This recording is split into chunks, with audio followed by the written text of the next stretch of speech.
네, 로마서라는 책은 성경에서 이렇게 말해요. 성경이 반지라고 하면은 그 반지가 있으면 이렇게 다이아몬드가 딱 박혀있는 그게 제일 가치가 비교가 안 되잖아요. 그게 제일 중요한 거잖아요. 로마서를 그렇게까지 어떤 사람들 말할 정도로 그러니까 성경에서 66권의 책 중에서 거의 가장 중요하다라고 이렇게. 왜냐하면 크리스천들이 정말 믿는 바가 뭔가 그리고 우리가 교회 다니면서 되게 많이 듣는 단어들이 있어요. 복음이라는 말 많이 듣죠. 그리고 구원이라든지 죄에 대한 것도 그렇고 성화, 뭐 성도의 견인 이런 굉장히 중요한 기독교 신앙의 핵심 주제들 있잖아요. 그것에 대해서 우리에게 가르쳐주는 그런 책이거든요. 그리고 제일 중요한 건 기독교는 사실 구원의 종교잖아요. 이 로마서는 그 구원의 길에 대해서 가르쳐줘요. 어떻게 죄인이 의인이 되는가. 죄인이 그리고 의인이 된다고 할 때 그럼 죄라는 뭐냐. 그것도 굉장히 명료하게. 그리고 우리 내면에 이렇게 내재되어 있는 깊은 죄죠. 사실 뭐 크리스천이고 종교인이고 그러면은 이 정도 열심히 신앙하면은 뭐 이 정도면 뭐 괜찮지 않나 이런 생각할 수도 있잖아요. 근데 막 그 사람들까지도 다 싸잡아서 사도 바울이 죄를 막 파헤쳐요. 믿는 자나 믿지 않는 자나 우리 내면 깊은 곳에 내재되어 있는 그러니까 존재의 신면이라고 해야겠죠? 신면이라는 단어 좀 깊은 뭐 무시라는 말인데 그러니까 우리 내면의 깊은 곳에 내재되어 있는 그 죄를 사도 바울이 다 끄집어내서 이야기를 해요. 그래서 막 결론을 내려요. 다 죄인이라고. 다 죄 아래 있다라고 얘기하고 이렇게 한계 상황 아래 있는 인간이 이렇게 죄 가운데 있는 인간이 어떻게 이 죄로부터 우리가 자유해질 수 있는가? 그래서 죄인인 우리가 어떻게 의인이 될 수 있는가? 되게 중요한 주제잖아요.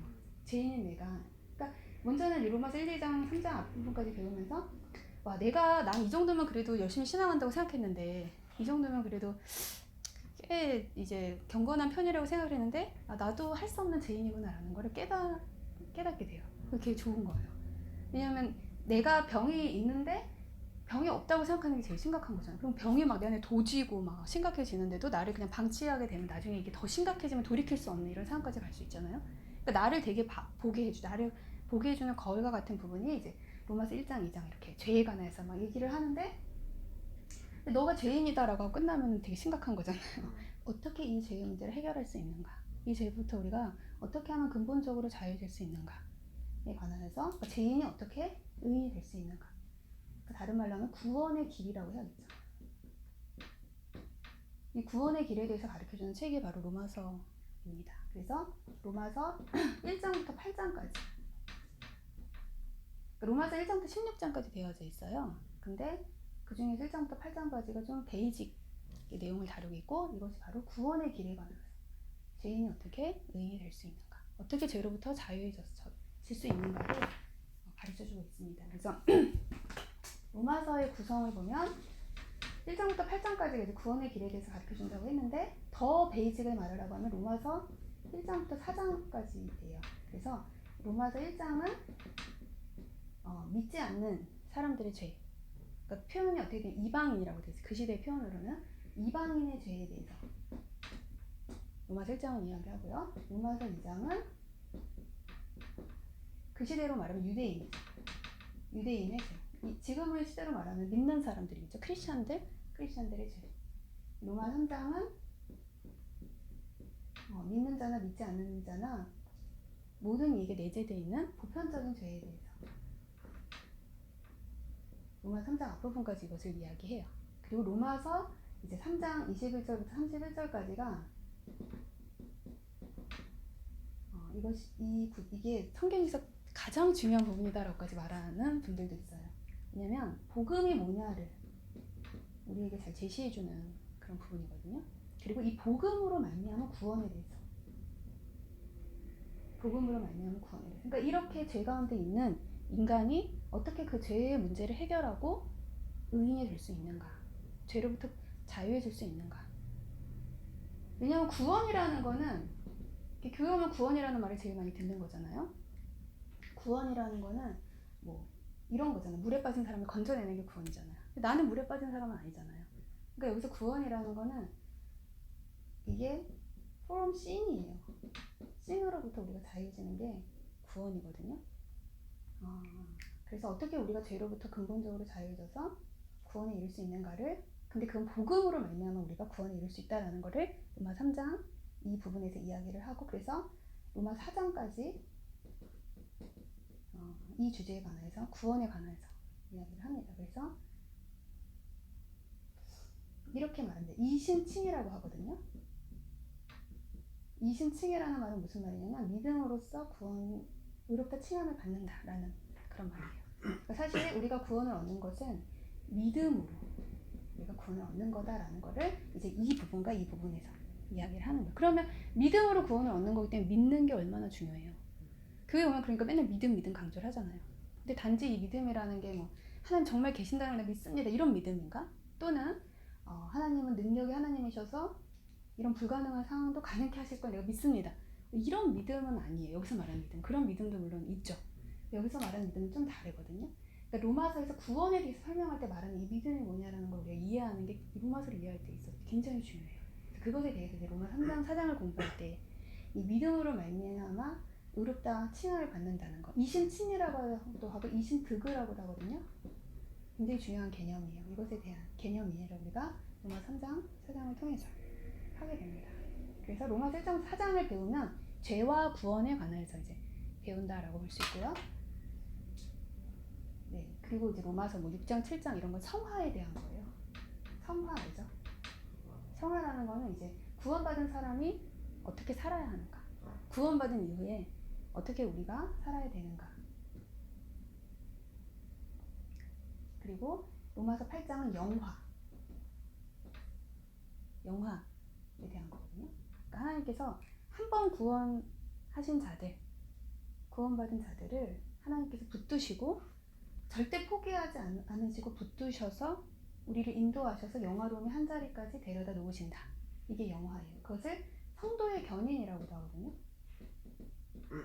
그러니까 성도의 견인이라는 굉장히 중요한 표현인데 이것은 하나님께서 한 번 선택하신 자들을 절대 끝까지 포기하지 않으신다는 거예요. 그를 끝까지 책임지신다. 그를 딱 붙들고 인도하셔서 영화로움의 한 자리까지 우리를 데려다 놓으신다. 이게 바로 영화, 성도의 견인입니다. 그래서 이 구원과 성화와 영화까지 우리가 로마 1장부터 8장까지를 통해서 배우게 되는 거예요.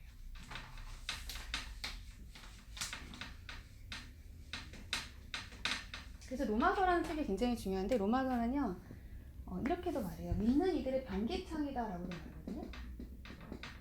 군대 가면 이제 많이 듣는 말이죠. 네, 무기고다. 그러니까 사실 우리가 가는 신앙의 길이라는 거는 굉장히 치열한 영적 싸움이 있는 거거든요. 끊임없이 우리를 유혹하는 마귀도 있고, 그리고 때로는 우리가 가는 신앙의 길에 대해서 회의를 느끼게 하는 뭐 그런 공격도 있겠죠. 그리고 어떤 진리에 있어서 우리를 혼미케 하는, 흐리게 하는 수많은 유혹이 있어요. 그러니까 사실 알고 보면 우리가 가는 신앙의 길은 치열한 영적 싸움의 한복판에 내가 있는 거거든요. 이런 영적 싸움에서 로마서를 내가 읽고 깊이 이해한다는 거는 엄청난 무기를 얻는 것과 같다는 거예요.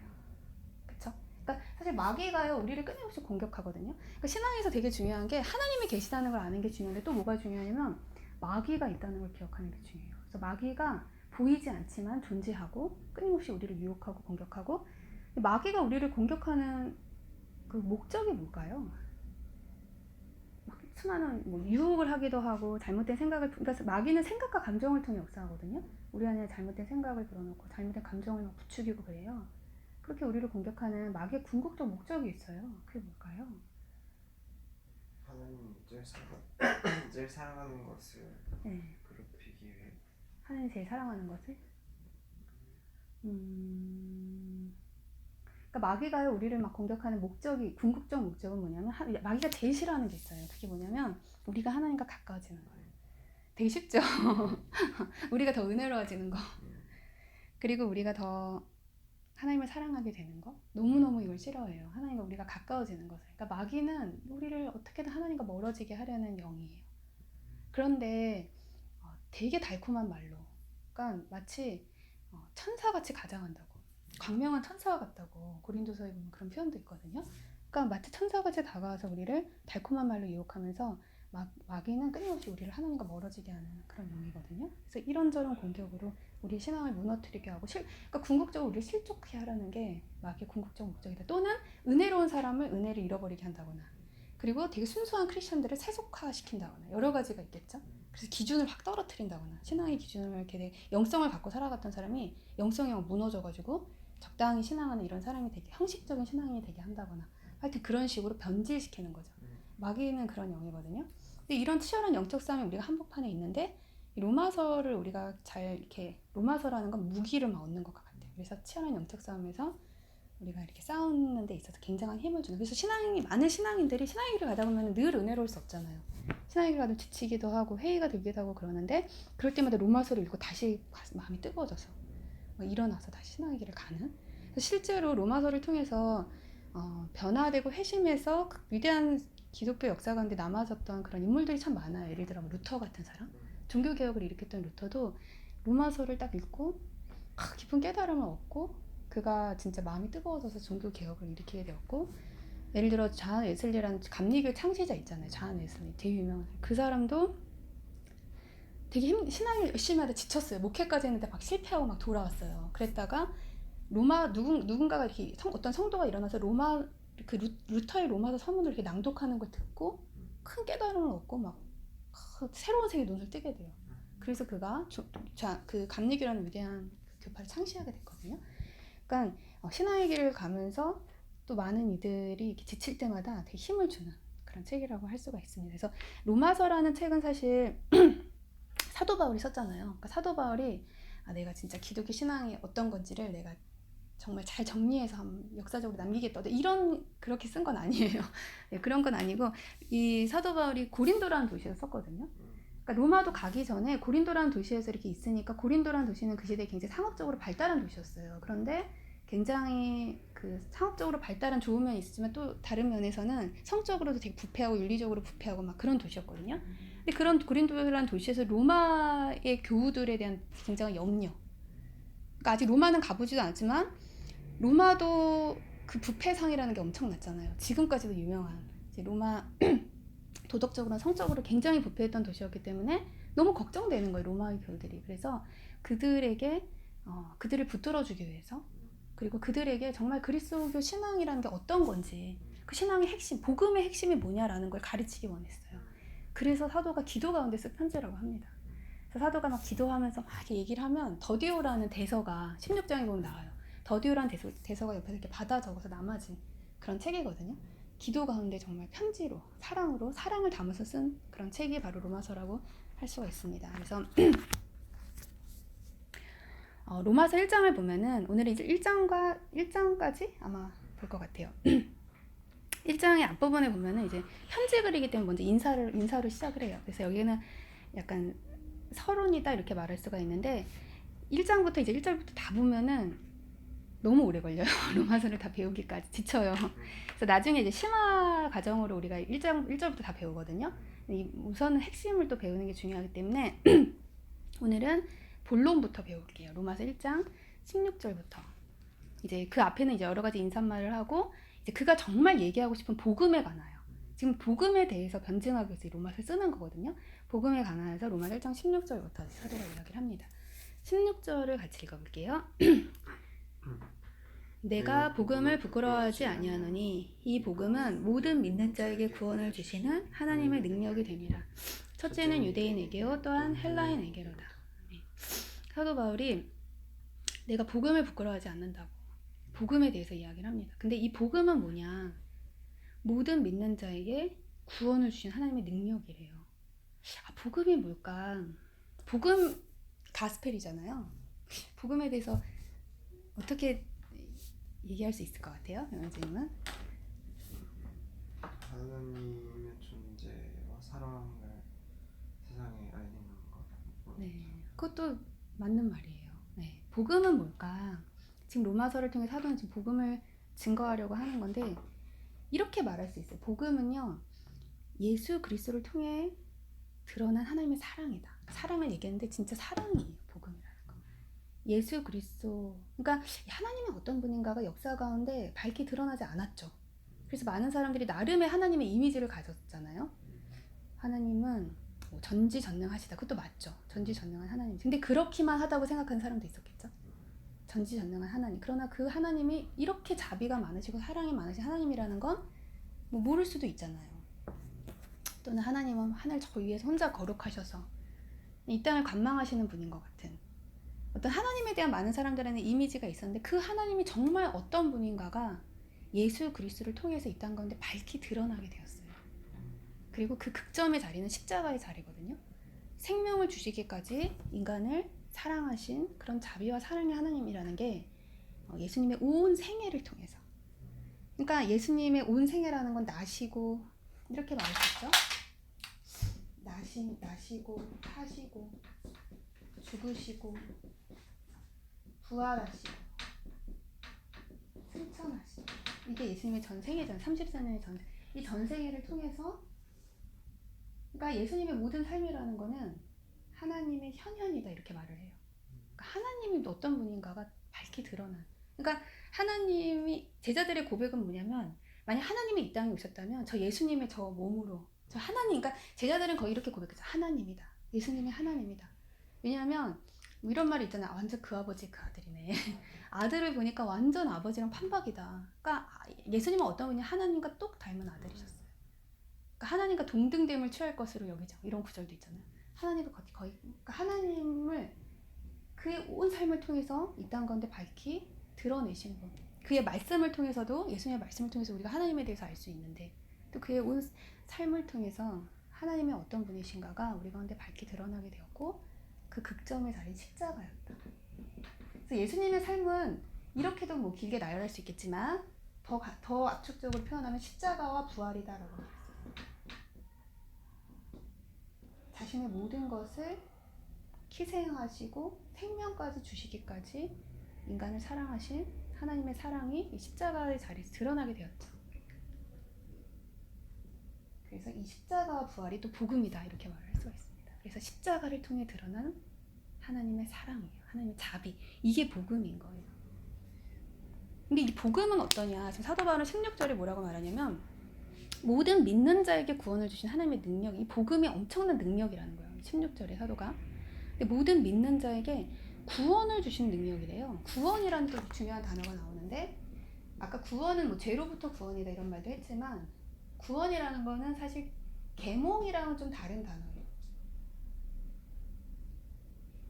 그러니까 계몽이라는 건 좀 더 나아지는 거죠. 좀 더 이렇게 무식한 사람이 지식인이 된다. 이건 계몽인 거잖아요. 그래서 우리나라 농촌 계몽 운동을 한때 했어요. 농촌의 청년들이 너무 이제 저학력이고 이러니까 대학생들이 막 가가지고 농촌에 있는 사람들이 막 가르쳤단 말이에요. 그런 계몽 운동인 거죠. 의식이 이렇게 닫혀 있는 사람들의 의식을 깨워주는 어떤 이런 거, 그게 계몽이에요.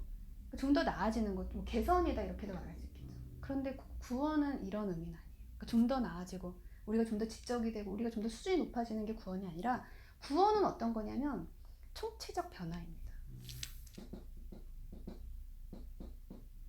그리고 근본적 변화예요. 근본적으로 내가 달라지는 거예요. 그래서 요한복음 3장에서는 거듭남이라고도 표현하죠. 거듭나는 거예요. born again. 다시 태어나는. 그러니까 내가 아닌 내가 되는 거예요. 완전 다른 내가 되는 거예요. 근데 복음이요, 사람을 이렇게까지 바꿔놓는다는 거예요. 딴 사람이 되게 한다는 거예요. 마치 병에 걸린 사람이 완치되는 게 구원이다 이렇게 말할 수 있어요. 그러니까 단지 조금 개선하고 조금 치료해가지고 상태를 호전시키는 게 아니라는 거예요. 구원은 뭐냐? 완치예요. 완전히 변화되는 거. 마치 사울이 바울이 된 것과 같은 거죠. 원래 사울이었는데 딴 사람이 된 거잖아요. 그가, 왜냐면 그에게 복음의 빛이 비쳤거든요. 그가 복음을 깨닫게 됐거든요. 그리고 나서 그가 근본적으로 변화된 것이죠. 이게 바로 구원, 복음의 능력입니다. 그것을 지금 사도는 설명하고 있는 거예요. 16절에 복음은 모든 믿는, 그럼 여기서 또 믿음이 나오죠. 16절에 믿는 자에게 구원을 주신대요. 이건 무슨 말이냐면, 로마서 1장 16절은 믿는 자가 그 능력의 수혜자가 된다는 거거든요.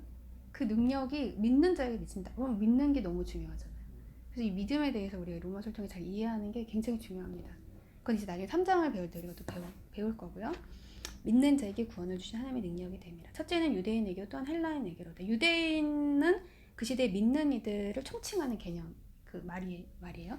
헬라인이라는 건 그 시대 문명인인데 또 이방인을 얘기하는 거기도 합니다. 그러니까 무슨 말이냐면, 믿는 자나 믿지 않는 자나, 그 모든 사람들, 어떤 사람이라 할지라도 이 복음이 사람을 고친다. 어떤 심각한 죄인도 다 변화시키는 능력이다. 어떤 처참한 죄 가운데 있는 사람이라 할지라도 근본적으로 변화시키는 놀라운 능력, 이것이 복음의 능력이다라고 지금 사도는 복음에 대해서 증거하는 것입니다. 17절에 복음에는 하나님의 의가 나타나서 믿음으로 믿음에 이르게 하느니 기록된 바 오직 의인은 믿음으로 말미암아 살리라 한 것 같으니라. 믿음이 우리를 살리는 거래요. 또 믿음에 대해서 지금 사도는 이야기를 합니다. 그리고 나서 18절부터는 사도 바울이 본격적으로 본론이에요. 1장은 아까 얘기했지만 믿지 않는 사람들의 죄를 이야기하는 그런 부분이거든요. 18절에 보면은 하나님의 진노가 불의로 진리를 막는 사람들의 모든 경건치 않음과 불의에 대하여 하늘로 쫓아 나타나느니. 믿지 않는 자들의 죄를 지금 사도가 이야기하는데 두 가지를 이야기합니다. 믿지 않는 사람들의 대표적인 죄 두 가지. 하나는 뭐냐? 모든 경건치 않음, 이렇게 되겠죠. 이것은 불경건. 한마디로 말하면 불경건이죠. 그리고 불의. 자, 지금 사도는요, 죄의 뿌리를 이야기하는 거예요. 죄의 대표적인 죄 두 가지가 뭐냐? 믿지 않은 자들의 대표적인 죄 두 가지는 불경건과 불의라는. 그럼 불경건이라는 건 어떤 걸까요? 불경건이라는 것은 28절의 사도가 이렇게 표현하고 있습니다. 또한 저희가 마음에 하나님 두기를 싫어하네. 불경건이라는 건 뭐냐면 하나님을 마음에 두기 싫어하는 거래요. 하나님 멀리하려는 마음이에요. 믿지 않는 사람들은 당연히 이렇겠죠. 하나님을 멀리하려고 하겠죠. 그리고 하나님을 뭐 싫어하는 거. 또는 어떤 사람은 하나님 없다고 하죠. 하나님 없어. 무슨 하나님이 있어.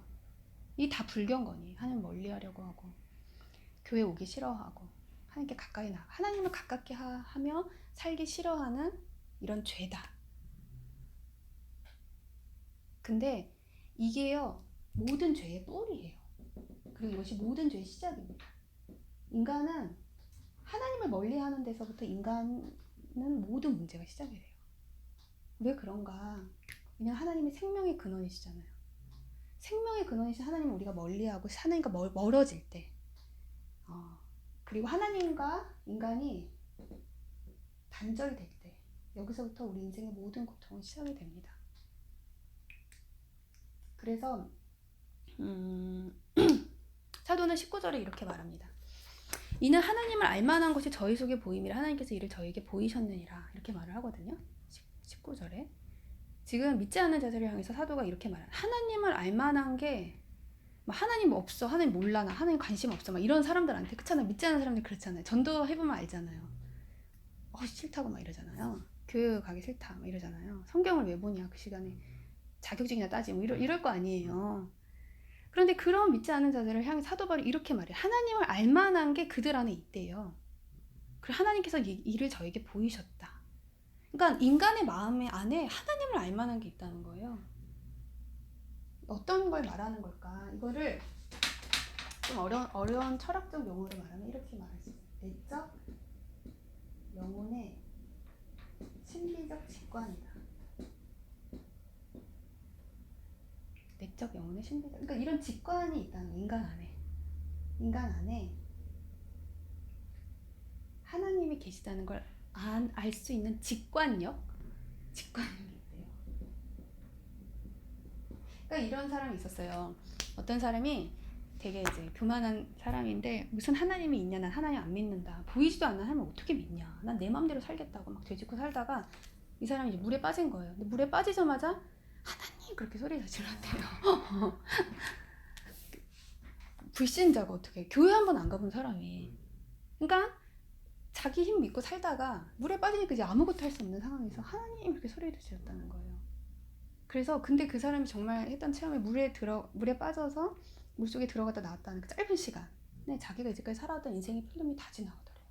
이건 사실 죽음 직전을 경험한 사람들의 공통적인 체험이기도 하거든요.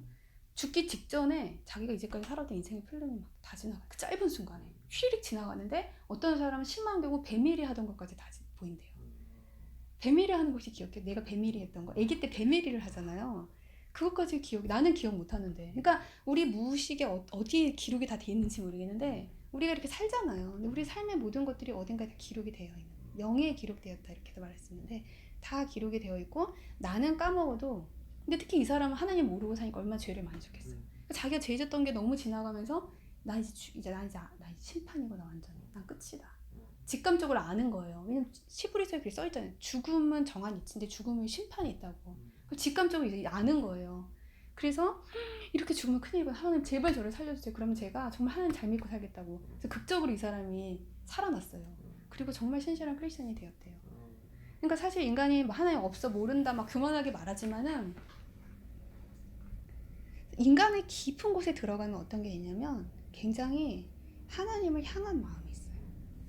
그래서 하나님에 대한 이걸 지향성이다 이렇게 말씀인데 이것은 꼭 교회 다니는 사람만의 이야기는 아니에요. 어떤 사람이라 할지라도 하나님, 왜냐면 인간을 하나님이 지으셨잖아요. 하나님의 형상으로 지으셨잖아요. 그러니까 결국 알고 보면 인간이라는 존재는 하나님으로부터 온 거예요. 그 근원이 하나님께 있는 거예요. 그래서 그 나의 존재의 근원에 대한 이런 그리움이 있어요, 인간 안에. 그러니까 뭐냐면 하나님 찾는 마음이 있어요. 그래서 터툴리안이라는 굉장히 유명한 신학 교부가 있는데 그 사람이 어떤 유명한 그 책에 어떤 말을 썼냐면 이 땅에 있는 모든 사람들은 다 날 때부터 크리스찬이다. 태어날 때부터. 그러니까 어떤 문화, 이슬람 문화권 안에 있는 사람이라 할지라도 이 땅에 있는 모든 사람들은 다 날 때부터 크리스찬이라는 건 무슨 말이냐면 그가 어떤 문화권, 뭐 그가 어떤 종교적 배경이 어떠하든지 간에 사람 안에 모든 사람 안에는 다 이렇게 태어날 때부터 그 존재가 어떠냐면 하나님을 향해 있다는 거예요. 인간 존재 자체가 그렇다는 거예요. 왜냐하면 인간은 하나님께서 하나님의 형상으로 지으셨고 하나님으로부터 온 존재이기 때문에 그 하나님에 대한 어떤 그리움, 하나님을 향한 마음, 하나님을 찾는 마음, 그리고 굉장히 진리를 알고 싶은 마음이 있어요, 인간 안에. 그리고 참되고 선한 것을 추구하는.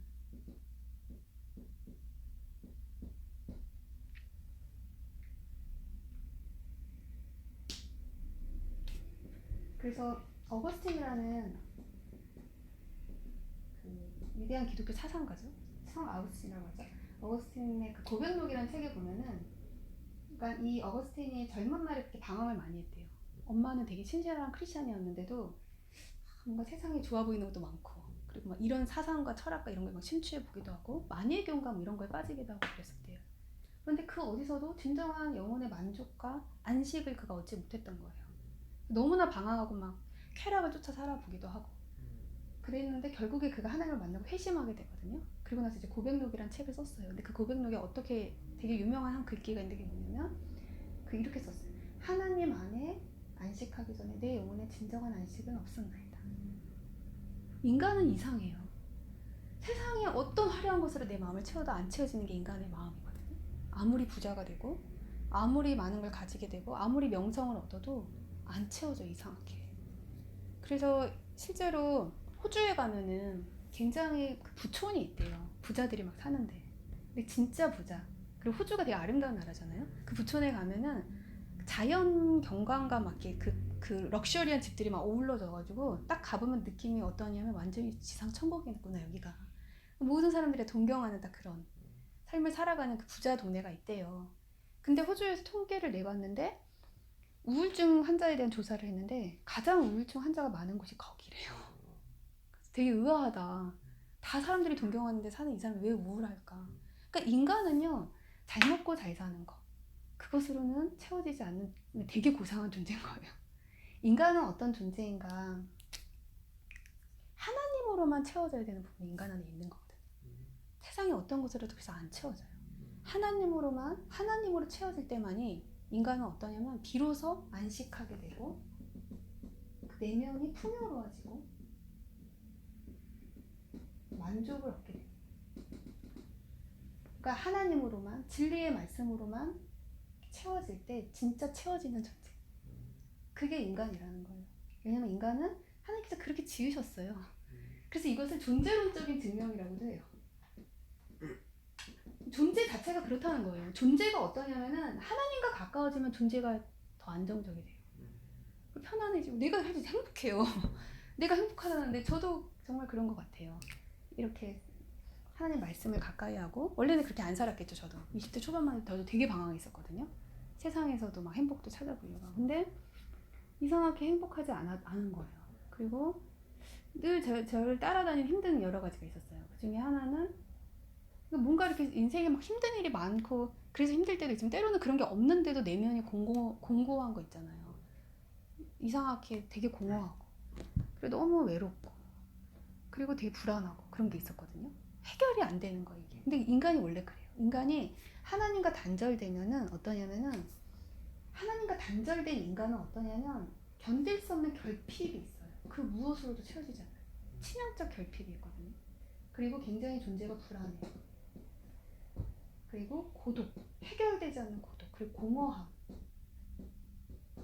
겉으로 다 아닌 척하고 살 뿐이에요. 다 잘 먹고 잘 사는 것처럼 보여지지만 사실 그 내면의 깊은 곳을 들여다보면은 하나님과 단절된 인간은 다 이게 있습니다. 해결되지 않는 어떤 이런 결핍, 불안과 고독과 공허함이 있습니다. 왜냐하면 인간은요 어떤 존재냐면 하나님 없이 살 수 없는 존재예요. 하나님 그렇게 지으셨어요. 하나님과 인간은 사실 어떤 관계냐면 뗄래야 뗄 수 없는 관계입니다. 그러니까 하나님을 떠나서는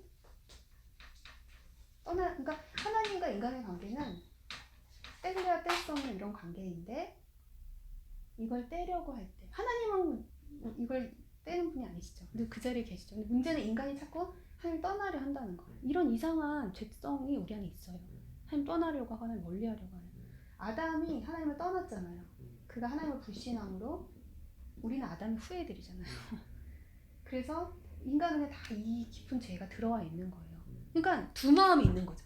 하나님을 찾는 마음 아까 있다고 했잖아요. 내적 영혼의 신비적 직관이 있다 했잖아요. 그러니까 하나님 찾는 마음, 이 하나님의 형상된 내 마음이 있는데 이 또 이런 게 이상한 게 들어와 있어요. 하나님 멀리하려 불경건한 이런 거.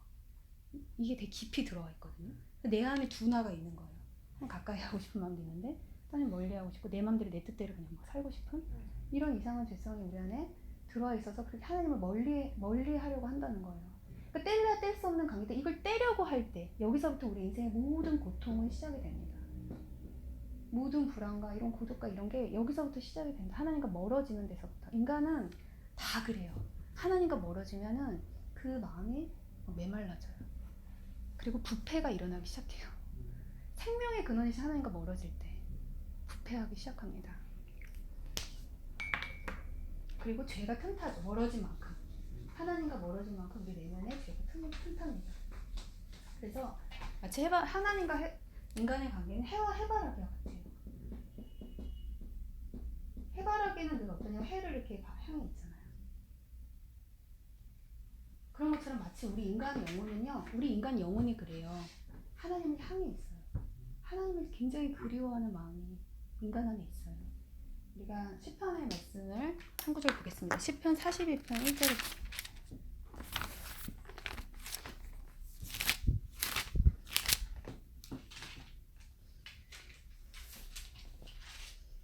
시편 42편 1절을 보면 하나님의 사슴이 시냇물을 찾기에 갈급한 같이 내 영혼이 주를 찾기에 갈급하나이다. 이게 우리 영혼의 진솔한 고백이에요. 내 영혼이 하나님과 생존하신 하나님을 갈망하나니 내가 어느 때에 나아가서 하나님 앞에 배우고 하나님을 찾고 하나님을 그리워하고 하나님을 갈망하는 이런 영혼의 갈망이 인간 안에 있다는 거예요. 그런데 이 소원, 내 영혼의 소원을 다 어떠냐면 외면하고 사는 거죠. 그게 있는데 그냥 그걸 덮어두고 사는 거예요. 그걸 모른 척하고 살아가는 거예요. 근데 그렇게 외면하고 내 영혼의 이 소원을 외면하고 살아갈 때 우리 인간 영혼이 병들기 시작한다는 것입니다. 그러니까 해바라기가 이렇게 해를 향하는 것처럼 인간의 영혼이 하나님을 향해 있는데 근데 내가 하나님을 향해 있는지 잘 모르겠거든요. 이럴 수 있잖아요. 의식적으로는 내가 모를 수 있어요. 그러나 무의식의 깊은 세계에서 우리 영혼은 그렇다는 그런 말이거든요. 해바라기는 해를 향하는데 문제는 짙은 구름이 이렇게 해와 해바라기 사이를 가리고 있으면 해바라기가 해를 볼 수 없겠죠. 문제는 우리 영혼은 하나님을 향해 있는데 짙은 구름이 내 마음에 드리워져 있는 거예요. 우리는 본성적으로 이렇게 하나님을 향하는 아름다운 마음이 우리 안에 있는 거거든요. 하나님 주셨어요. 이미 내 안에 있다고 지금 사도 바울도 그렇게 말하잖아요. 근데 문제는 짙은 구름이 드리워져 있는 거예요. 이게 뭐냐면 어떤 잘못된 지식이죠. 세상적인 잘못된 지식. 세상에서는 우리 들을 수 없는 말들이잖아요. 이런 말들이. 잘못된 지식과 어떤 편견도 있을 수 있겠고 하나님에 대한 어떤 편견이 있을 수도 있겠죠. 그리고 어떤 수많은 죄성이겠죠. 탐욕과 정욕과 이런 많은 것들, 잡다한 것들이 우리 마음을 뒤덮고 있는 거죠. 마치 뭐에 홀려 있는 것처럼. 그렇잖아요. 세상에서 막 정신없이 살아가면 뭔가에 늘 정신없이 사로잡혀만 우린 살잖아요. 이런 거 저런 거 유혹도 받고 이런 것들이 우리 마음에 가득 우리 마음을 채우고 있어서 다 뒤덮고 있는 거죠. 내 영혼의 소원과 내 영혼의 외침과 부르짖음과 이것을 다 이 죄성이 뒤덮고 있는 거예요. 먹구름 같은 게 내 마음에 가득 껴있는 거예요. 이렇게도 표현해 볼 수 있어요. 하나님이 여기 계시고 우리가 이렇게 있다면 하나님과 우리 사이에 이렇게 창이 있는데 하나님 편은 깨끗해요. 문제가 없어요. 근데 우리 편이 너무 더러워. 그래서 내가 하나님을 보지 못한다. 보지 못하는 거예요. 내 마음에 더러운 것들이 많이 껴있어서. 우리가 이렇게 성경을 공부하고 막 성령의 은혜를 받고 이런 시간은 이거를 깨끗게 하는 시간이죠. 그래서 이게 마음이 이렇게 더러운 것들이 내 안에서 쫙 거두어지면은 우리는 하나님을 보게 됩니다. 마태복음 5장 8절을 보겠습니다.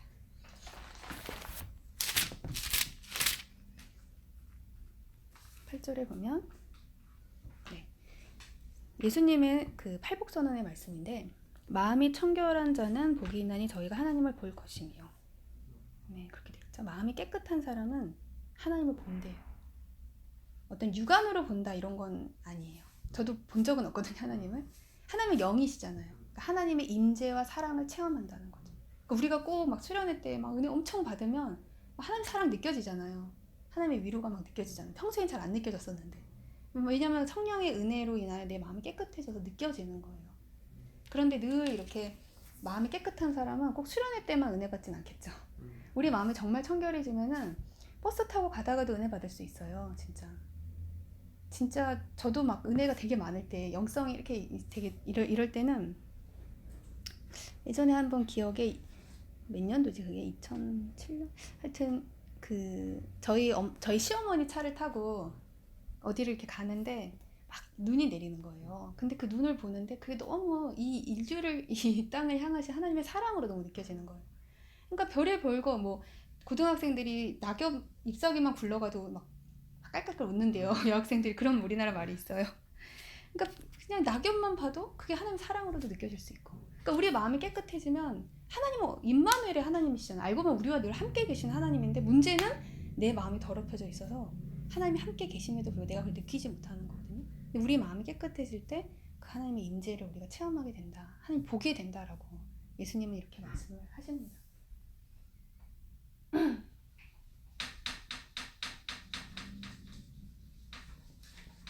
네, 다시 로마서 본문으로 돌아가겠습니다. 그래서 19절에 하나님을 알만한 게, 이 알만한 것은 이런 우리 안에 어떤 이런 직관력도 있고 그리고 어떤 하나님을 찾는 마음, 하나님을 그리워하는 마음, 그리고 또 어떤 게 인간 안에 있냐면 죄를 되게 싫어하는 마음 이런 게 있어요. 인간 안에 죄에 대한 환멸이다 이렇게 말할 수 있는데 환멸. 그러니까 옛날에 진짜 이런 사람이 있었어요. 우리나라 굉장히 유명한 흉악범이거든요. 몇 년도인지 잘 기억이 안 나는데 하여튼 무고한 사람들을 막 연쇄살인범이에요. 8명까지 죽였어요. 아무 정말 자기랑 연고도 없는 사람을. 그러니까 미친 거죠. 그래서 막 진짜 이런 미친 사람이 다 있나 해서 막 난리가 나서 그 사람 수색해서 결국 잡혔어요. 이 끔찍한 살인범. 잡혔을 때 막 욕을 했을 것 같잖아요. 근데 의외의 말을 했어요. 그래서 그게 너무 사람들한테 좀 충격이 돼서 그 돼서 막 그 헤드라인으로 기사가 된 적이 있었어요. 뭐라고 말한지 아세요? 그 끔찍한 흉악범이 딱 잡혔을 때 뭐라고 했냐면 휴 살았다 그랬어요. 휴 살았다. 왜 그런 말을 했을까? 그러니까 이제 더 이상 사람 안 죽여도 되니까. 잡혔으니까. 이제 감옥에 가면 내가 사형을 당할지 어쩔지 모르겠지만 이제 더 이상 이 짓 안 해도 되니까. 그러니까 남을 막 무고한 사람을 죽이는데 너무 고통스러운 거예요. 그럼 안 죽이면 되잖아요. 근데 뭔가 마성적인 이런 세력에 사로잡힌 거죠. 우리도 그렇지 않아요? 때론 나도 원하지 않는데 뭐에 막 내가 사로잡힌 것처럼 돼서 내가 이러면 안 되는데 하면서 막 이상한 짓 할 때 있잖아요. 인간이요. 인간은 사실 그래요. 하나님과 마귀 딱 중간에 우리가 있다 이렇게 말할 수가 있어요. 그래서 하나님께 사로잡혀 살든지 아니면 죄에 사로잡혀서 살든지. 그러니까 마귀의 이런 마성적인 이런 세력 이것에 때로는 사람이 사로잡히면 나도 원하지 않는데 막 미친 짓을 하는 거죠. 그러니까 뭔가에 막 사로잡혀서 이렇게 사람을 막 죽이는데 너무 그 영혼이 고통스러운 거예요. 인간은 다 그래요. 어떤 끔찍한 죄인도 죄를 지으면서 기뻐하는 사람은 없어요. 우리나라에 이런 속담이 있어요. 맞은 사람은 발 뻗고 자도 때린 사람은 발 뻗고 못 잔대요. 죄책감이라는 게 있잖아요. 양심의 거리낌, 영혼의 고통이 있는 거예요.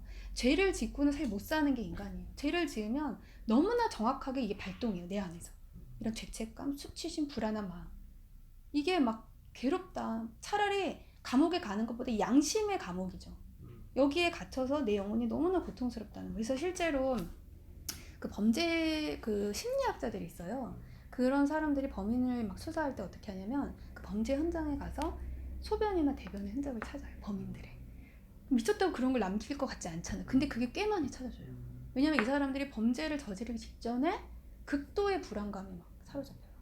그러니까 뭐냐면 내 영혼이 너무 원하지 않는다는 거예요. 죄를 짓기를. 그런데도 뭔가 마성적인 걸 사로잡혀 내가 이렇게 나쁜 짓을 하기 직전에 이 불안을 해소해 보려고 소변이나 대변을 본다는 거예요. 그러니까 인간은 그런 존재예요. 죄 짓고 못 사는 존재. 그리고 죄를 지어도 할 수 없이 짓는 거예요. 뭔가에 내가 사로잡혀서. 근데 그 죄를 지으면서 너무나 고통스러워하는 게 인간이에요. 그러니까 여기 지금 사도가 하나님을 알만한 것이 있다라는 이 말은 어떤 말이냐면 우리 안에 이렇게 하나님께서 아름다운 본성을 주셨다는 거예요. 죄를 싫어하고 하나님을 그리워하고 선하고 참되게 살고자 하는 이런 영혼의 소원이 우리 안에 있다는 거예요. 그걸 통해서 우리를 지으신 하나님이 계시면 우리가 알 수 있다. 이런 얘기를 지금 사도가 하는 거거든요. 그리고 20절에는 뭐라고 말하냐면 창세로부터 20절에 그의 보이지 아니하는 것들 지금 19절과 20절을 통해서 사도 바울이 신의 존재 증명을 하는 거거든요. 왜냐하면 지금 믿지 않는 자들이 죄를 이야기하기 때문에 하나님이 정말 계시다라는 것을 논증하고 있는 거예요. 사도가요.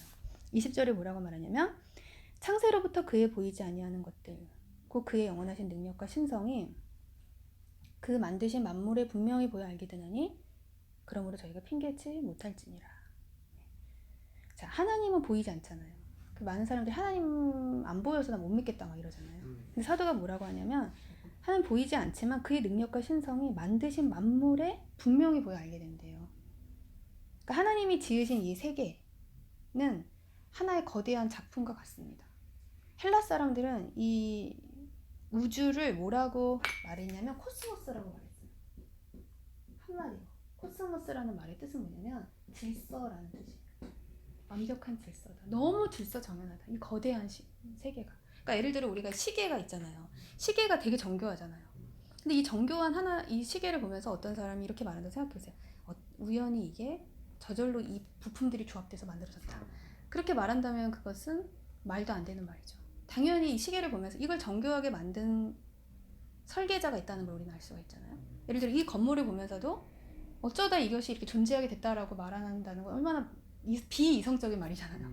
이것이 이렇게 정교하게 하나의 건물로 이렇게 지어진 데에는 이것을 설계한 설계자와 건축자가 있었기 때문에 그러니까 이 작품 이미 만들어져 있는 것을 통해서 우리는 이것을 지은 자가 있다는 걸 이성적으로 추측할 수 있잖아요. 객관적으로 인식할 수 있죠. 그런 거예요. 그러니까 그런데 시계 하나도 너무 정교한데 이 거대한 지구는 너무 거대한데 또 어떠냐면 정말 정교해요. 정말 정교하고 질서정연하거든요. 그러니까 예를 들어 자전, 공전 이런 걸 하잖아요, 지구가. 근데 그게 0.0000 조금만 이 퍼센테이지가 안 맞아도 다 이게 그냥 파괴되는 거거든요. 얼마나 이게 신비해요. 너무 신비하고 너무나 거대한데 질서정연한. 근데 이렇게 그러니까 하나의 너무나 놀라운 작품인 거예요. 이 우주 세계라는 것. 근데 이게 어쩌다 우연히 저절로 만들어졌다고 믿는 건 너무 비이성적이지 않냐. 이런 말을 지금 하고 있는 거거든요. 그래서 서울대 우종학 교수라는 어떤 교수님인데 그분이 그 천체 물리학자예요. 되게 신실한 크리스찬이거든요. 근데 그분이 어릴 때부터 그렇게 우주를 연구하는 걸 좋아했대요. 우주를 막 이렇게 만원경으로 관찰하고 책을 보면서 공부하고 이런 걸 좋아했는데 어린 나이에 우주가 너무 광활하다는 걸 보고 너무 놀랐대요. 어떻게 이렇게 크고 광활한가. 그러면서 그때 이렇게 딱 드는 마음이 야, 이 광활한 우주를 지은 하나님은 도대체 얼마나 크신 분인가. 그러니까 작품을 통해 우리 작가를 알 수가 있어요. 그쵸? 거대한 작품을 통해 와 이걸 지은 사람 엄청나다. 그런 거잖아요. 작품을 통해 작가를 한다. 그러니까 예를 들어 영화를 하나 봤는데 그 영화가 너무 작품성이 너무 뛰어나. 그럼 그걸 딱 보고 나서 야, 감독 누구야? 이러는 거잖아요. 감독을 전혀 몰라 내가. 근데 수준을 아는 거잖아요. 야, 이 감독 굉장히 수준이 높구나.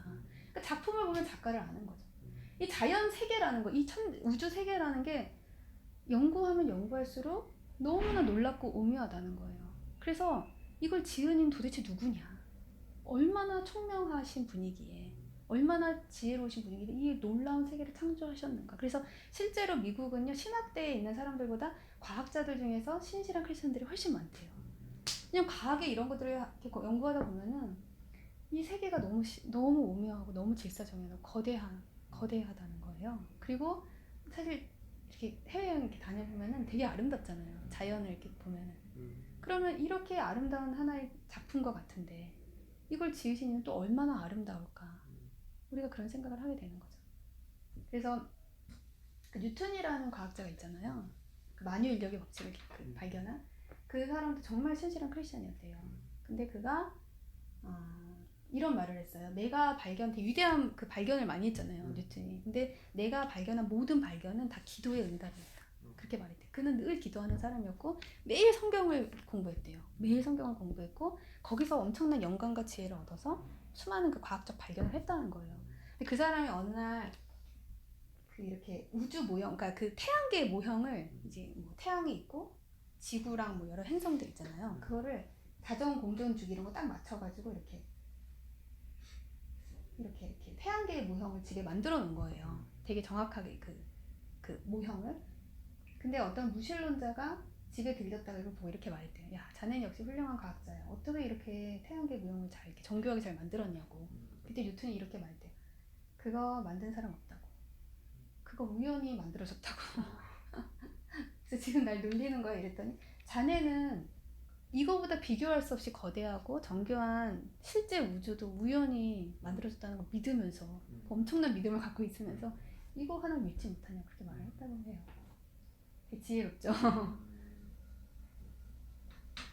그러니까 이 우주 만물, 이 나무와 이 세상의 모든 것은 너무 그 안에 질서가 있고 조화롭고 막 신비로운데 이것을 통해서 우리는 하나님이 얼마나 능력이 크신가. 여기 그런 말이거든요. 20절에 그의 영원하신 능력과 신성이 만드신 만물에 분명히 보여 알게 되나니 그러므로 저희가 핑계할 수 없는 하나님이 지으신 이걸 인체, 우리 몸도 얼마나 신비해요. 인체의 신비라고 하잖아요. 의사들이 너무 신비하다. 우리 몸에 있는 하나하나의 기관들이 꼭 없어서는 안 되는 다 중요한. 그래서 의사들 중에서도 인체를 연구하면서 이게 너무 신비롭다는 거예요. 그래서 이것을 만드신 하나님에 대해서 이런 경외심이라고 그러죠. 이런 걸 갖게 된다는 것입니다. 시편 19편을 우리가 보겠습니다.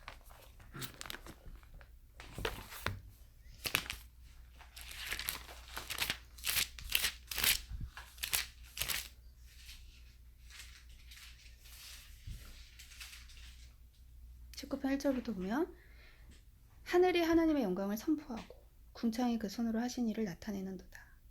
날은 날에게 말하고 밤은 밤에게 지식을 전하니 언어가 없고 들리는 소리도 없으나 그 소리가 온 땅에 통하고 그 말씀이 세계 끝까지 이르도다. 하나님의 해를 위하여 하늘의 장막을 베푸셨도다. 시편의 기자가 이렇게 말합니다. 그러니까 이 자연 세계가 이 하늘과 궁창과 이 모든 것이 우리에게 무언의 메시지를 전해주고 있다는 거예요. 나를 만드신 이가 있다는 걸 우리에게 알려주고 있다. 라는 것입니다. 네, 다시 본문으로 돌아와서 근데 사도가 21절에 이렇게 말합니다. 하나님을 알되. 그러니까 우리 안에 분명히 이렇게 하나님을 알 수 있는 것을 이미 주셨다라는 것이죠. 우리가 이 살아가는 환경, 이 자연 세계 속에 우리는 살아가면서 이걸 지으신 이가 있다라는 것을 우리가 충분히 생각할 수 있고 또 우리 내면 안에 깊은 곳에도 이렇게 하나님을 찾는 마음이 있다. 근데 그럼에도 불구하고 하나님으로 영화롭게도 아니하며 이게 다 죄다라고 지금 사도는 이야기하고 있습니다. 감사도 없어요. 사실 그렇잖아요. 우리가 먹고 입고 쓰고 누리는 모든 것이 그 원천이 자연으로부터 온 거잖아요.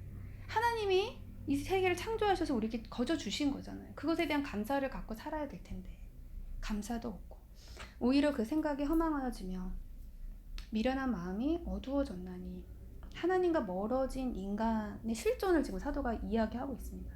하나님과 생명의 근원이신 하나님과 멀어진 인간은 필연적으로 어떻게 되냐면 그 마음이 부패하기 시작해요. 생명의 근원으로부터 멀어짐으로 인하여. 그래서 이제 마음이 미련해지는 거예요. 허망해집니다.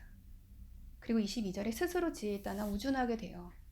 굉장히 자기가 똑똑하고 지혜롭다 그렇게 생각하는데 실상은 우준하게 된대요. 그리고 23절에 중요한 말을 하는데 썩어지지 아니하는 하나님의 영광을 썩어질 사람과 금수와 벌어질 형상의 우상으로 바꾸었느니라. 인간이요, 하나님과 단절된 인간은 아까 뭐라고 말했냐면 치명적 결핍을 느끼게 돼요. 그 내면 안에서. 하나님과 멀어지고 교회와 멀어지고 말씀과 멀어지면은 마음이 어떠면 되게 공허해져요. 그리고 아까 불안하고 막 고독하다고 했잖아요. 그러니까 그것이 견딜 수가 없을 정도예요. 견딜 수가 없어서 꼭 하나님을 잃어버린 인간은 우상 숭배에 빠지게 됩니다. 필연적으로 이렇게 돼요. 그러니까 마음이 공허하니까 다른 것으로라도 그 마음을 채우려고 하는 거예요. 그래서 그게 대표적인 게 돈에 대한 것, 또는 성적인 것, 또는 명예욕 이런 것들을 쫓아가는 그러니까 대표적인 세 가지 우상이에요. 그것이 인간 안에. 그러니까 하나님과 멀어진 인간은 그 마음. 그러니까 이 우주의 중심에 하나님께서 인간을 두셨어요. 그리고 그 인간의 우리 마음의 중심에는 우리가 하나님을 모시고 살아야 되는 거거든요. 그게 진짜 인간답게 사는 거예요. 근데 하나님을 우리가 잃어버리고 놓치고 하나님 멀리 하잖아요. 그럼 마음이 막 공허해요. 그게 견딜 수가 없고 그 결핍을 견딜 수가 없어서 그걸 모면해 보려고 몸부림을 치는 거예요. 그래서 그 다음으로 가는 길이 우상 숭배에 빠지게 됩니다. 그래서 그 마음의 중심에 돈이나 성적인 것, 권력, 그 외에도 또 수많은 것들이 있을 수 있겠죠. 수많은 다른 것, 세상의 것들로 우리 마음을 채우고 살려고 그렇게 살아가게 됩니다.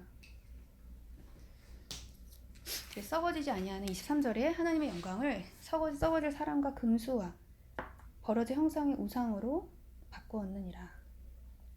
24절에 그러므로 하나님께서 저희를 마음의 정욕대로 더러움에 내어버려 두사 저희 몸을 서로 욕되게 하셨으니.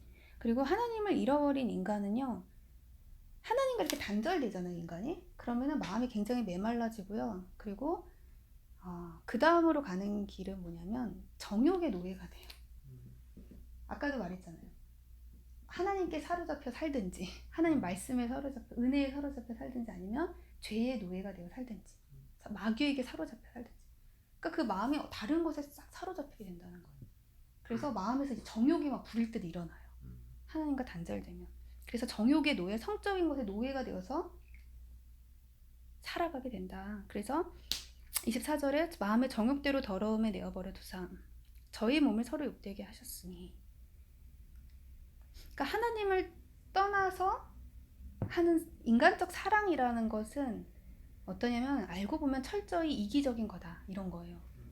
하나님을 중심으로 서로 사랑하는 건 어떠냐면 상대방을 기쁘게 해주어서 그것을 통해서 기쁘고자 하는 이런 굉장히 아름다운 거거든요. 서로가 서로를 섬기고 서로가 서로를 채우려고 하고 서로가 서로를 위해서 희생하고 이게 하나님 사랑으로 서로가 서로를 사랑하는 아름다운 모습이라면 하나님을 중심에서 놓치고 하나님을 잃어버린 인간은 어떻게 되냐면 철저히 자기 중심적이 되고 이기적이 돼요. 그래서 사랑도 어떻게 하냐면 나의 욕심, 욕구를 채우려는 대상으로서 남녀 간의 사랑도 이렇게 변질된다는 거예요. 철저히 자기 중심적인 거예요. 이기적인 거예요. 상대방을 통해 나를 만족시키려고 하는 이기적인 동기로 만나게 되더라라는 것입니다. 정욕의 도구가 된대요. 인간이. 하나님을 잃어버린 인간은 철저하게 정욕의 도구가 되고 정욕의 노예가 되어서 정욕에 끌려다니는 그런 인생이 된다. 25절에 이는 저희가 하나님의 진리를 거짓 것으로 바꿔 피조물을 조물주보다 더 경배하고 섬김이라. 우상숭배를 이야기하는 것이죠. 주는고 영원히 찬송할 이시로다. 아멘. 26절에 이를 인하여 하나님께서 저희를 부끄러운 욕심에 내어버려 주셨어요. 그러니까 내 안에 끊임없이 이런 부끄러운 욕심, 잘못된 정욕과 욕정과 이런 게 막 발동한다는 거예요. 하나님과 단절된 인간은, 은혜와 멀어진 인간은. 그래서 곧 저희 여인들도 순리대로 쓸 것을 바꿔 영리로 쓰며. 이건 지금 무슨 얘기를 하고 있냐면 동성애에 대해서 얘기하는 것입니다. 순리대로 남녀가 사랑하는 게 순리잖아요. 그런데 저희 여인들도 순리대로 쓸 걸 바꿔 영리로 쓴다. 이거는 이제 동성애를 얘기하는 거죠. 왜냐면 이 시대의 로마는 동성애 문제가 정말 심각했거든요. 그 황제 중에 15대 왕 중에 14명이 동성애자였대요. 엄청나게 심각했어요. 동성애 문제가. 27절에 이와 같이 남자들도 순리대로 여인 쓰기를 버리고, 남녀가 사랑하는 게 순리인데 하나님 창조의 질서잖아요. 그런데 남자가 서로 향하여 음욕이 부릴 듯하며 남자가 남자로 더불어 부끄러운 일을 행하여 저희의 그릇 때문에 상당한 보응을 그 자신을 받았느니라. 죄는요 어떠냐면, 죄는 속성이 더 큰 죄를 자꾸 낳습니다. 쾌락은 한번 맛보면 더 큰 자극과 쾌락을 원하게 돼요. 그게 갈 때까지 가면 그 극점에서 나타나는 죄적 현상이 동성이에요. 죄가 갈 때까지 가면은.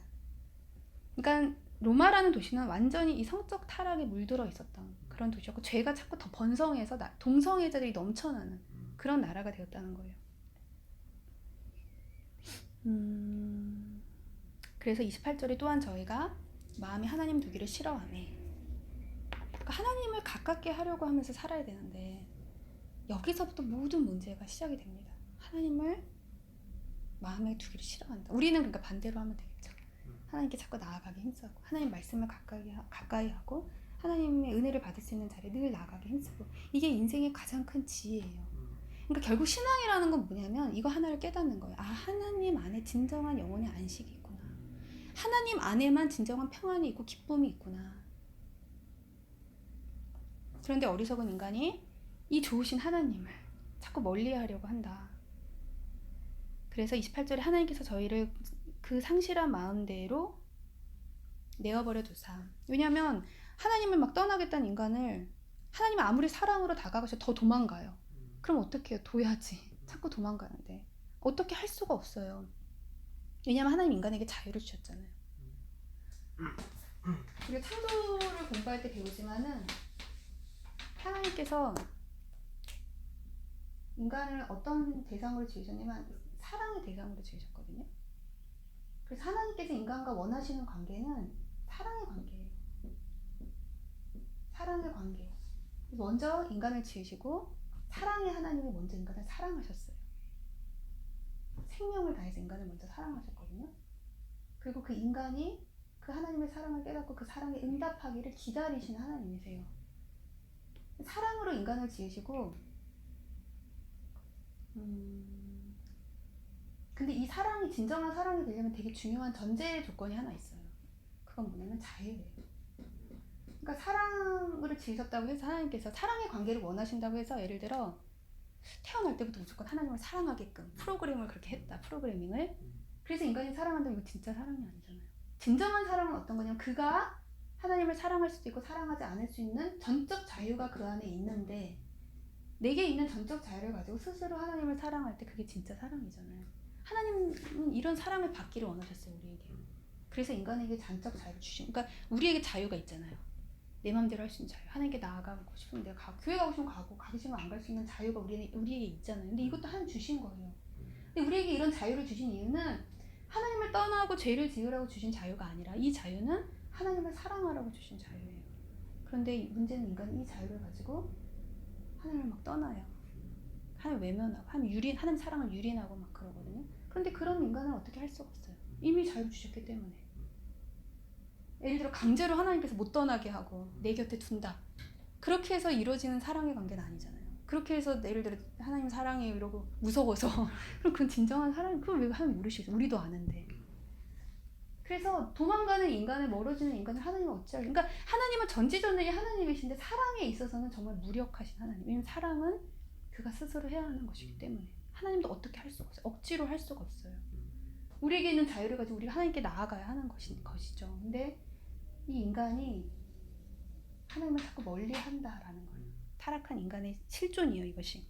28절에 저희가 마음에 하나님 두기를 싫어하면 하나님께서 저희를 그 상실한 마음대로 내어버려 둘 수밖에 없어요. 합당치 못한 일을 하게 하셨으니 29절부터는 쭉 죄의 목록이 나옵니다. 하나님과 멀어진 인간은요, 멀어진 만큼 죄가 틈타요. 그리고 그 마음이 죄로 이렇게 가득 채워지게 됩니다.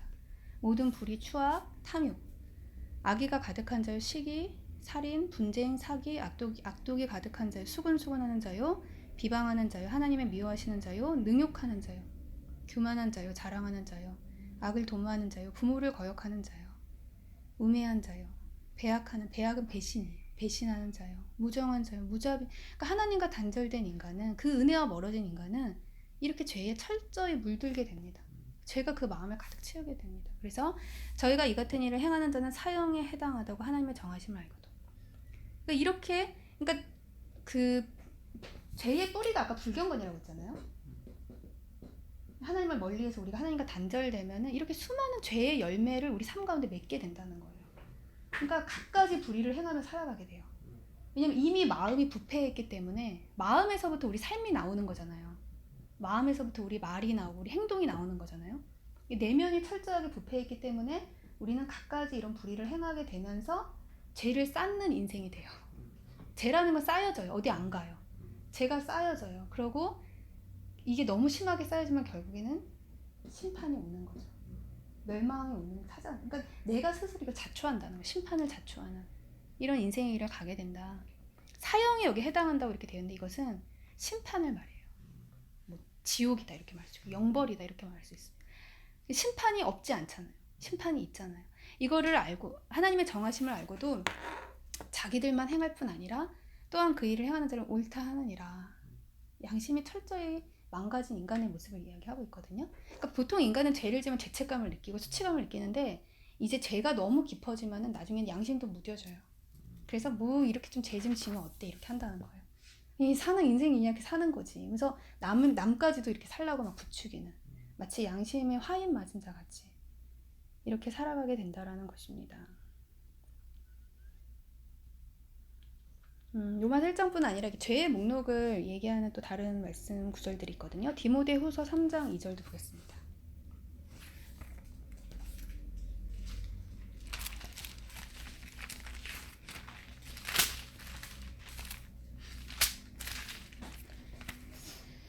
(1절부터) 보면 내가 이것을 알라. 말세에 고통하는 때가 이르니.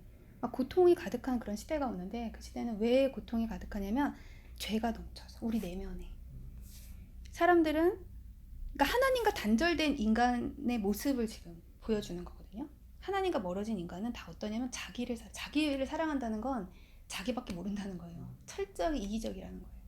돈을 이기적인 사람은 그렇게 돈을 좋아해요. 돈이 나를 채워주기 때문에 순간적으로는. 자긍하고 교만하며 회방하며 부모를 거역하며 감사치 아니하며 거룩하지 아니하며 무정하며 원통함을 풀지 아니하며 참소하며 절제하지 못하며 사나우며 선한 것을 좋아 아니하며 배반하여 팔며 조급하며 자고하며 쾌락을 사랑하기를 하나님을 사랑하는 것보다 더하며 경건의 모양이 있으나 이게 지금 믿는 자들이 얘기를 하고 있나 봐요. 믿는 자라 할지라도 겉은 신앙하는 모양은 갖추고 있지만 그 내면이 하나님과 멀어진 자들, 그 정말 중심에 하나님을 향해 있지 않은 자들, 그러니까 우리의 마음의 중심에 우리가 정말 하나님을 모시고 살아가느냐 굉장히 중요한 문제예요. 근데 하나님을 우리가 놓치고 믿는 자들도요, 겉은 믿는 모양은 갖고 있는데 내면이 철저하게 죄에 물들어 있는, 그럴 수 있다는 거예요. 경건의 모양은 있으나 경건의 능력은 부인하는 자니 이 같은 자들에게서 내가 돌아서라.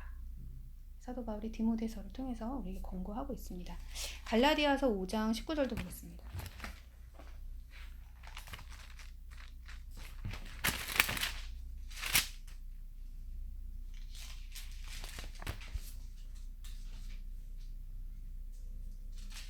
갈라디아서 5장 19절에 보면 육체의 일은 현저하니 곧 음행과 더러운, 그러니까 뿌리가 아까 불경건이라고 했잖아요. 그 뿌리로 말미암아 나타나는 열매들에 대해서 그렇다고 볼 수가 있습니다. 음행과 더러운 것과 호색과 우상 숭배와 술수와 원수를 맺는 것과 분쟁과 시기와 분냄과 당 짓는 것과 불리함과 이단과 투기는 질투예요. 술 취함과 방탕함과 또 그와 같은 것들이라. 전에 너에게 경계한 것 같이 경계하노니 이런 일을 하는 자들은 하나님의 나라를 유업으로 받지 못할 것이요. 그러니까 하나님과의 관계가 단절된, 이 사랑의 관계가 단절된 인간은 우리 삶 가운데 이런 많은 악의 열매들을 맺게 된다고 사도는 이야기하고 있습니다. 22절에 보면 그런데 오직 성령의 열매는, 늘 성령의 은혜 안에 살아가는 자는 어떠한가, 이런 또 열매를 맺게 됩니다. 사랑과 희락과 화평과 오래 참음과 자비와 양성과 충성과 온유와 절제니 이 같은 것을 금지할 법이 없느니라. 그리스도 예수의 사람들은 육체 함께 그 정과 욕심을 십자가에 못 박았느니라. 그러니까 우리는 아까 반대로 하면 된다고 했잖아요. 늘 하나님과 가까이 하려고 애를 쓰고 하나님 말씀을 가까이 하고 우리 마음의 중심에 정말 하나님을 모시고 살아가면 또 이런 많은 성령의 열매를 맺게 됩니다. 그래서 로마서 1장은 칼바르트는 이렇게 로마서 1장을 한마디로 표현했어요. 로마서 1장은 다크니스다. 끔찍한 죄다 이런 거. 다크 완전 어둠이다. 다른 말로 하면 저는 이렇게 표현해요. 지옥이다. 지옥 같은 인생이다. 죄가 넘쳐서 너무나 고통이 가중되는 그런 인간의 어떤 실존적 고통을 보여준다라고 할 수가 있어요. 그럼 천국은 어떤 곳일까? 우리가 마지막으로 계시록 2장을 보겠습니다. 계시록 4장이에요. 계시록 4장을 보면은 천국에 대해서 나와 있어요. 하늘의 예배에 대해서. 4장 1절부터 이후에 내가 보니 하늘에 열린 문이 있는데 내가 들은 바 처음에 내게 말하던 나팔 소리 같은 그 음성이 가로되 이리로 올라 하늘에 올라가는 체험을 사도 요한이 한 거죠. 이후에 마땅히 될 일을 내게 보이리라 하시더라. 내가 그 성령에 감동하였더니 보라 하늘의 보좌를 베풀었고 그 보좌 위에 앉으신 이가 있는데 앉으신 이의 모양이 벽옥과 홍보석 같고 막 각종 막 그 보석들이에요. 또 무지개가 있어 보좌에 둘러는 그 모양이 육보석 같더라. 또 보좌에 둘러 24 보좌들이 있고 그 보좌 위에 24 장로들이 흰 옷을 입고 머리에 금 물건을 쓰고 앉았더라. 그리고 6절을 볼게요. 보좌 앞에 수정과 같은 유리 너무나 아름다운 바다가 있고 보좌 가운데와 보좌 주위에 네 생물이 있대요. 하늘나라에 가서 거기서 본 것을 지금 기록한 거거든요. 근데 네 생물이 있는데 앞뒤에 눈이 가득하대요. 온몸이 눈이 막 좀 징그럽잖아요. 근데 어쨌든 그렇대요. 7절에 보니까 그 첫째 생물은 사자 같고 사자는요 그 야생의 그 동물들의 대표죠. 이 사자예요.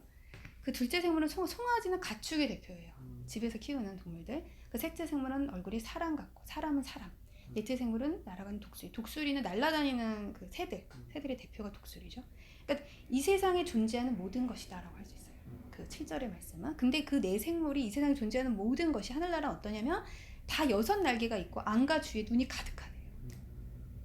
그들이 밤낮 쉬지 않고 이르기를 거룩하다 거룩하다 주 하나님 곧 전능하신 이여 전에도 계셨고 이제도 계시고 장차 오실 자라. 그러니까 온몸으로 하나님을 바라보는 거예요. 하늘나라 이런 것이래요. 존재하는 모든 것이 이렇게 하나님을 향해 있고 하나님을 멀리하는 게 아니라 하나님을 외면하는 게 아니라 하나님을 온몸으로 눈으로만 바라보는 것도 아니고 온몸으로 하나님을 그러니까 사랑은 그런 거거든요.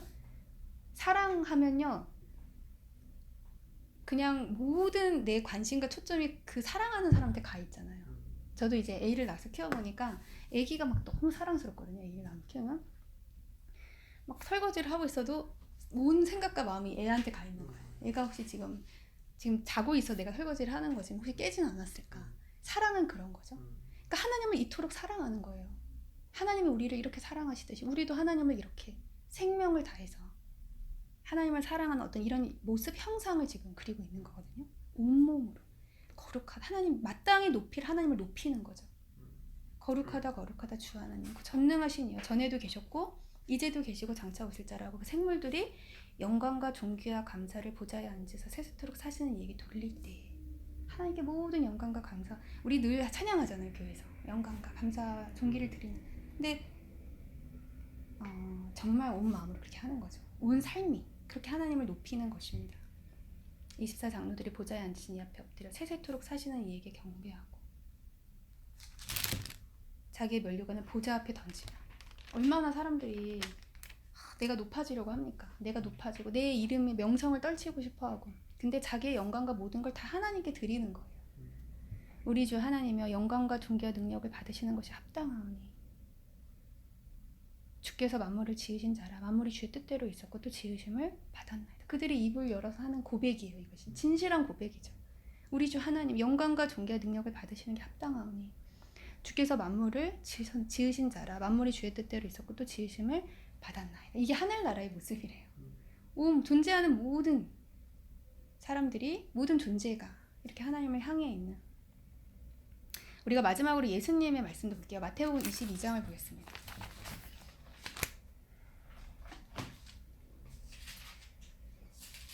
마태복음 22장 35절을 보면은 그 중에 한 율법사가 예수를 시험하여 묻되 선생님의 율법 중에 어느 계명이 크니까 22장 36절이죠. 율법이요 613개의 율법이 있어요. 구약의 모세의 율법이 기록된 게 얼마나 많아요. 그러니까 뭐가 이거 지키다 보면 저거 어기고 있어요. 다 외우기도 어렵고 다 지키기도 어려운 그 수많은 율법을 지키면서 너무나 힘들어 유대인들 안에 그런 어떤 그걸 지키면서 막 공궁한 것이죠. 근데 물론 이제 시험하려고 묻는 거긴 하지만 이렇게 묻는 거 어느 계명이 크니까 뭐가 정말 중요한 거죠? 근데 예수님께서 고민하지 않고 딱 대답하십니다. 이것은 신명기 6장 5절의 말씀을 딱 얘기하시는 거예요. 가장 중요한 건 뭐냐? 내 마음을 다하고 목숨을 다하고 뜻을 다하여 주 너의 하나님을 사랑하라. 생명을 다해 하나님을 사랑하는 거. 그것이 가장 중요한 계명이에요. 사실 우리가 열심히 신앙을 하는 이유, 우리가 수많은 성경의 구절을 공부하고 외우는 이유도 궁극적으로 이렇게 하나님을 사랑하는 내가 되기 위함이에요. 생명을 다해 하나님을 사랑하는 이런 이 자리까지 가는 게 내 신앙의 궁극적 목적이에요. 근데 요한 사도는 이렇게 말합니다. 요한 1서에서 우리가 먼저 하나님을 사랑한 게 아니라 하나님이 먼저 우리를 사랑하셨대요. 어떻게 내가 이렇게까지 하나님을 사랑하는 내가 되지? 누구도 하나님을 먼저 사랑하는 사람은 없었대요. 하나님이 먼저 우리를 사랑하셨대요. 그러니까 사실 신앙에서 제일 중요한 건 뭐냐면 하나님이 나를 얼마나 사랑하시는가를 깨닫는 거. 어떤 큰 자비와 희생과 사랑으로 나를 대하시는가. 이 사랑을 아는 게 사실 제일 중요해요. 이 하나님의 먼저 주신 사랑을 알 때 우리가 그 사랑에 온전히 응답하게 되는 것이죠. 이게 신앙에서 제일 중요해요. 그러니까 먼저 하나님께서 생명을 다해 우리를 사랑하셨거든요. 생명을 다해 사랑하신 그 하나님의 사랑을 깨닫고 나 또한 하나님을 그렇게 사랑하는 내가 되는 것. 이것이 우리 신앙의 궁극적 목적이 궁극의 자리다라고 말을 할 수가 있습니다. 38절 이것이 크고 첫째 되는 계명이요 둘째는 그와 같으니 내 이웃을 내 몸과 같이 사랑하라 하셨으니 이 두 계명이 온 율법과 선지자의 강령이라. 하나님을 이렇게 사랑하고 그 하나님의 사랑으로 또 이웃을 사랑하는 것, 형제 자매를 사랑하는 것. 그러니까 우리는요 우리 스스로 먼저 이렇게 다른 사람을 진실하게 사랑하기는 어려워요. 왜냐하면 우리는 철저히 죄에 물든 자들이기 때문에 그렇습니다. 죄인이 다른 이를 이렇게 이타적으로 사랑한다는 것은 쉽지 않거든요. 그런데 먼저 주신 하나님의 사랑이 인간의 마음은 마치 그릇과 같습니다. 그래서 우리 안에 헬라 사람들은 인간의 마음을 그릇으로 많이 비유했거든요. 그래서 그릇은 뭔가 이렇게 담아야 되는 거잖아요. 여기에 우리 하나님의 사랑이 우리 안에 가득 담겨야 돼요. 은혜를 막 가득 넘치도록 받아야 돼요. 그래서 로마서 5장에 이런 표현도 있어요. 하나님의 사랑이 우리 마음에 부은 바 되었다고. 언제 이렇게까지 우리 마음이 부은 바 될 정도로 사랑이 넘치게 되냐면 십자가의 사랑을 깨달을 때 생명을 주신 그 사랑을 우리가 알 때 그러니까 십자가를 통해 계시된 하나님의 자비 이것을 알게 될 때 우리 안에 이 은혜가 넘치게 돼요. 부은 바 됐대요. 뭘 막 열고 막 부어준 거예요. 넘쳐서 우리가 다른 사람을 사랑할 수 있는 거예요. 내 힘으로 막 내가 쥐어짜서 이게 아니에요. 의지적으로 이것도 아니에요. 십자가로 말미암아 계시는 하나님의 사랑이 우리 마음에 막 넘치게 될 때 우리가 그 사랑으로 다른 이를 진정 섬길 수 있고 다른 이를 위해 낮아질 수 있고 비울 수 있는 그런 사랑을 실천할 수 있는 그런 내가 되는 거거든요. 그래서 이렇게 말해요. 이 두 계명이 온 율법과 선지자의 강령. 그러니까 성경이 말하는 거는 결국 궁극적으로 이거다라는 거예요. 하나님을 사랑하고 이웃을 내 몸처럼 사랑하는 내가 되는 거. 이것이 그러니까 이런 사랑의 사람으로 살아가는 것. 이것이 우리 신앙의 궁극이다. 타락은요 이 자리를 잃어버린 거예요. 하나님과 인간의 이 수직의 관계와 수평의 관계가 있는데 하나님을 사랑하고 이웃을 내 몸처럼 사랑하는 이 사랑의 주인공, 사랑의 중심에 우리를 하나님 세우신 건데 이 자리를 잃어버리고 이기적이 되고 폐쇄적이 되고 자기 중심적이 되어 살아가는 거 이게 타락한 인간의 실존이라고 할 수 있습니다. 근데 이렇게 살아갈 때 어떤 애는 기쁘지가 않아요. 하나님이 이렇게 살도록 지으시질 않았거든요. 사랑하고 살 때 기쁘도록 지으셨어요. 여기서 말하는 사랑은 하나님의 사랑이거든요. 하나님의 아가페의 사랑. 이걸 드러내고 살 때 우리는 기뻐요. 다른 표현을 하면 섬김이고 비움이고 희생이고 자기 낮춤. 이것이 예수님을 통해 드러난 하나님의 사랑이죠. 이 사랑을 우리가 드러내고 살 때 우리는 기뻐요. 하나님은 그렇게 지으셨어요. 이 사랑을 따라 살아갈 때 기쁘도록. 이 사랑의 이상을 실현하고 살아가야 될 나로서 지으신 거거든요. 근데 우리가 이렇게 산다는 건 어떤 거냐면 영리예요. 순리가 아니라 이게 순리예요. 하나님 지으신 대로 사는 거예요. 마치 하나님이 새는 창공을 날게 지으셨잖아요. 물고기는 바다에서 살도록 지으신 것처럼 인간은 이렇게 사랑하며 살도록 지으신 거거든요. 그런데 이 창조의 질서를 거스리고 영리로 살 때, 이기적이고 자기밖에 모르고 이렇게 살아갈 때 우리 인생은 고통스러운 그런 인생이 됩니다. 그래서 우리는 이 첫 단추가 되게 중요한 건데 그 첫 단추는 이 불경건이 죄의 뿌리라는 거, 죄의 시작이라는 걸 우리가 알고 하나님을 멀리하는 그런 어리석은 인생을 살아가는 게 아니라 생명의 근원이신 하나님을 늘 가까이 하고 그 하나님의 사랑을 알기에 힘쓰고 그 사랑으로 말미암아 그 하나님의 사랑을 내 삶 가운데 드러내며 살아가는 그런 우리들이 되기를 원합니다. 같이 공부하겠습니다. 기도하겠습니다. 사랑의 영상으로 감사드립니다. 귀한 로마서 말씀을 통해서 인간의 죄의 시작과 뿌리에 관해서 저희가 보게 되었습니다. 죄의 근원은 불경건이라고 하였습니다. 끊임없이 하나님을 멀리하려고 하고 생명의 근원으로부터 멀어지려고 하는 우리 안에 이런 죄성을 우리가 깊이 보게 하시고 그런 죄의 소욕을 따라 살아가는 우리들이 아니라 우리 안에 넣어주신 이런 아름다운 본성, 정말 하나님께 나아가기 원하는 이런 아름다운 마음을 따라서 살아가는 우리들이 되기를 원합니다.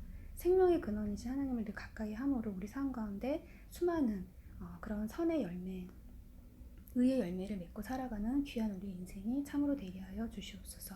감사드릴 때 예수 그리스도의 이름으로 기도드렸습니다. 아멘. 주기도문 하고 마치겠습니다.